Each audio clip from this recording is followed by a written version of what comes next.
Hi, this is Kathy McKelvey here. Relationship number 9 is a very serious one. Domestic violence, okay? Get your pen and paper in case you need to write down a number or something or a few notes. Uh, Question number 1. Are you afraid of your mate?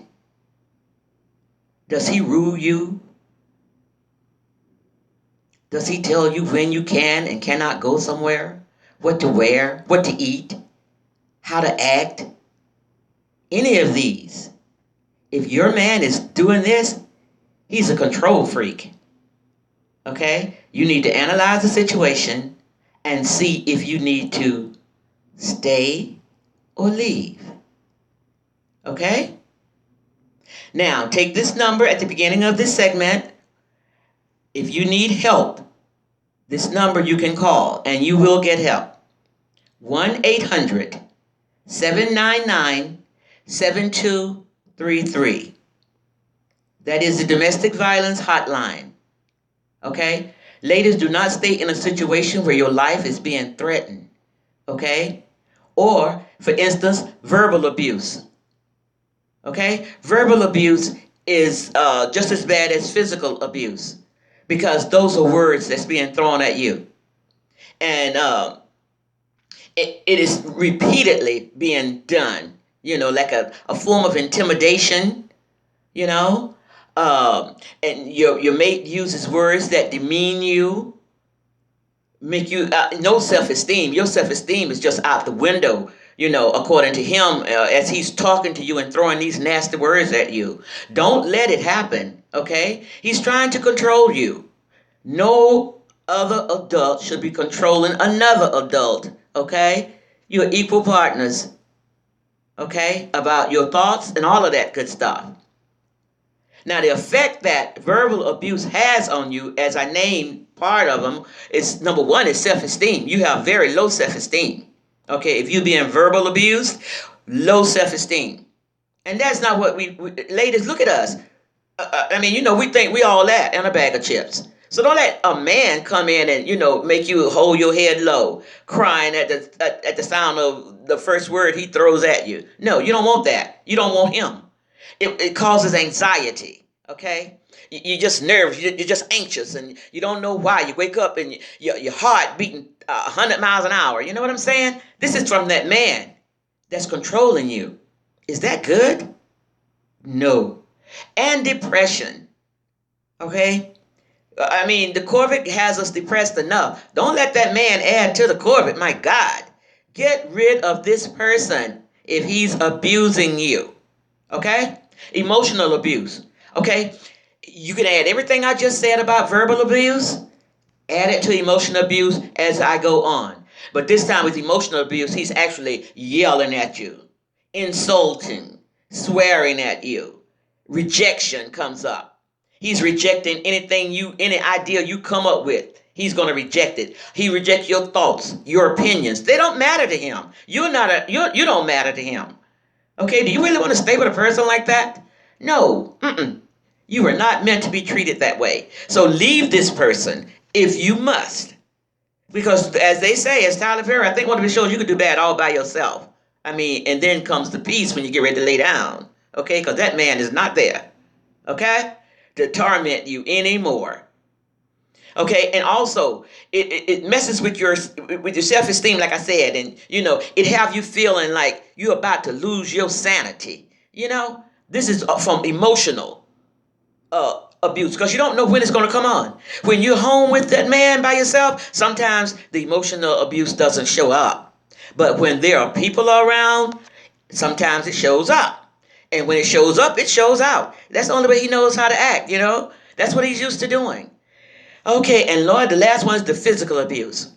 That physical abuse, he does things to you that you have to eventually heal. Okay? Black eyes, broken ribs, broken arms, all kind of things. Knocks upside the head, kicks in your stomach, when he knocks you down on the floor. This is physical abuse. So many ladies are dealing with that, and they are not saying anything. But ladies, it is time for you to speak up, speak out. You know, they always say, don't you tell nobody. Tell everybody you see. So when he shows his ugly head, people start to recognize him. Maybe he'll change from the shame that the looks and the stares that he's getting. Okay, I really don't know what, I've never been physically abused. You know, I laugh because I have abused people. You know, a couple of my men, I have abused them, you know. So I learned from abusing people. And not physical in the way that it really hurts somebody. Well, and then I can't say that because I was driven to physical abuse. I was driven there. And I prayed to the Lord that it could never happen again. So I try to, control myself.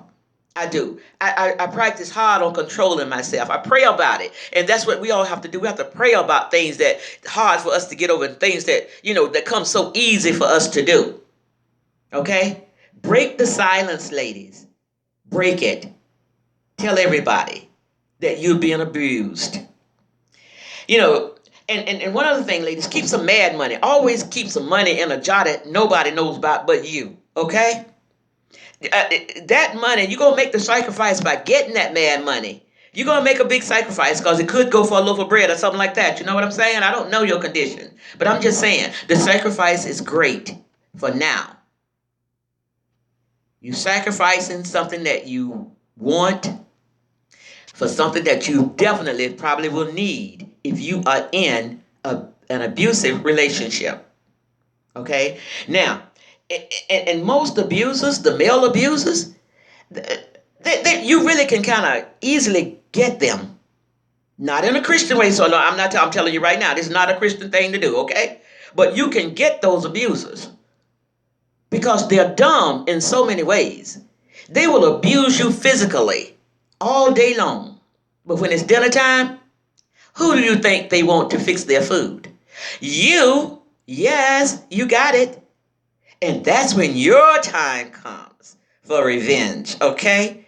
You got to go to the store, make a shopping list, and you keep these things on hand at all times, okay? Like I said, this ain't got nothing to do with no Christianity or nothing like that right now, okay? I'm straight from the hood. This is what I'm telling you right now, okay? This is just a backup plan. If plan A, which is God, don't work for you right now, and you're in a dire need, you need to do something real quick, this is what you do. Go shopping. Get a grocery list, okay? Make sure you got these things on your list. Bleach, number 1. Glue, number 2. Okay? Rat poisoning or any kind of insect poisoning, okay? 2 boxes of laxatives, okay? Now you could, and if that don't work, by the time you get through fixing that special meal for him, oh, it's a special meal. Just, you can fix it any kind of way you want. Put a little bit of that, a lot of this, or that. You know what I'm saying? Mix it up real good. And if none of that worked, you don't forget you got your steel bat. A steel baseball bat, okay? It never failed. And it damn sure ain't finna break. This is Kathy McKelvey. I'm out. But one other thing I want to say before I leave you. If by some chance he wins this abusive fight that he's warring against you, I'm going to give you a tip. Lady, you won't be able to use it, but maybe he will. If you stay there in an abusive relationship, he will be able to use this tip. Not you, because you'll be gone. There's a place called a funeral home. Legacy Funeral Home. Okay? It's at 8968 Fayetteville Road, Jonesboro, Georgia, 30208. I hate to see you there, but if you happen to show up there, they will take good care of you. Not like your man did. Okay? Check them out. They're very nice. Beautiful place. Not beautiful enough for me to want to stay there, but anyway, it's a good place. They're good people. All right, this is Kathy McKelvey. I'm out.